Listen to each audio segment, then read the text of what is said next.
And now, News Channel 10's 24/7 local weather first alert forecast, sponsored by Generator Supercenter of Amarillo.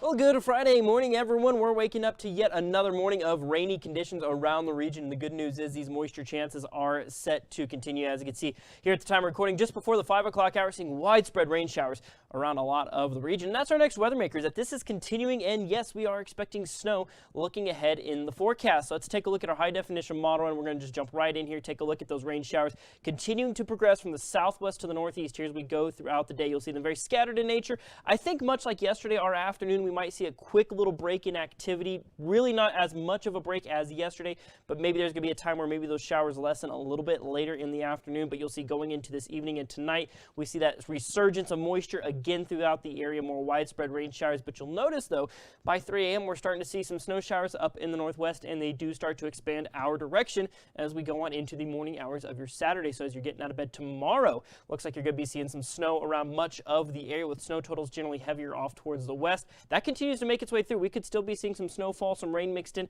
all the way through Saturday evening as well. This could be kind of a longer lasting type event. So here's our forecast totals for snow chances here in our area. Right now I have Amarillo kind of somewhere in the neighborhood of 1 to 4 inches. The further west and southwest you go, those totals do look to get a little bit higher there at 2 to 5 inches. Plus there might be a few isolated areas that see some really solid snow totals. But here's the thing, ground temperatures right now are in the 50s.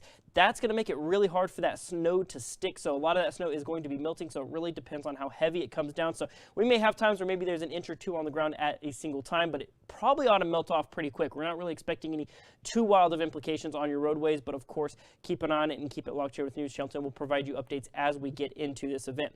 Now, from the National Weather Service, we do have a winter storm warning and a winter storm watch for the southwestern Texas Panhandle and eastern New Mexico. Both of these go into effect tonight and will last through at least late tomorrow afternoon for your Saturday. But one thing I want to kind of preface this here with is we have kind of two different National Weather Service offices kind of breaking up the Texas Panhandle here. Of course, your Dallam, Hartley, Deaf Smith counties, Potter and Randall as well. That's underneath the office of Amarillo National Weather Service, but our counties to the south, that is underneath the Lubbock National Weather Service. So they have different criteria for their winter storm watches. So with that in mind, let's take a look at their forecast totals. This is from the National Weather Service. They're saying 3 to even 8 inches plus. They're off in eastern New Mexico. That northern block of winter storm watch, the National Weather Service here in Amarillo is saying 3 to 6 inches. And then further off towards the south, they're saying 1 to 4. They're down in Lubbock. So looking at the winds out there, you're going to be seeing those winds nice and light this morning, but they're going to turn out of the northeast this afternoon, and then you're going to see going into tonight and then into your Saturday, pretty strong winds turn out of the north. That's that colder air pushing in. We're going to see wind speeds over 20 miles an hour as that cold front arrives. So it does look like our Saturday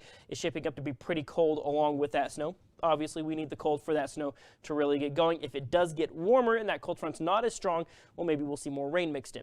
Temperature-wise, we'll be in the 40s out there this morning, maybe dropping into the upper 30s temporarily. Mid-50s for this afternoon. It's going to be even cooler than yesterday by a few degrees, so seeing those cooler temperatures sticking around overnight tonight. That cold front pushes through, and we do drop below freezing just temporarily, maybe down into the 20s, and then we'll only get to about 40 degrees going into tomorrow, and you'll see significantly colder conditions there down off towards the south as you go on into tomorrow afternoon. Wind chills as you head into Saturday looking pretty cold as well when that cold front rolls through. We'll see wind chills drop down into the teens for tomorrow going into the early afternoon period. The warmest it might feel for your Saturday is maybe in the 20s. So, of course, keeping a very close eye on that. Still sticking with those 90% chances Friday and Saturday. The sun comes back out on Sunday, though, as we start to see more sunshine going into the middle to late parts of next week. Like I said, that snow shouldn't last very long with those warm soil temperatures, but, of course, your First Alert Weather Team, we're on top of it. So stay tuned to all of our social media channels, broadcast, web, and, of course, download that First Alert Weather app for the latest on your forecast anytime.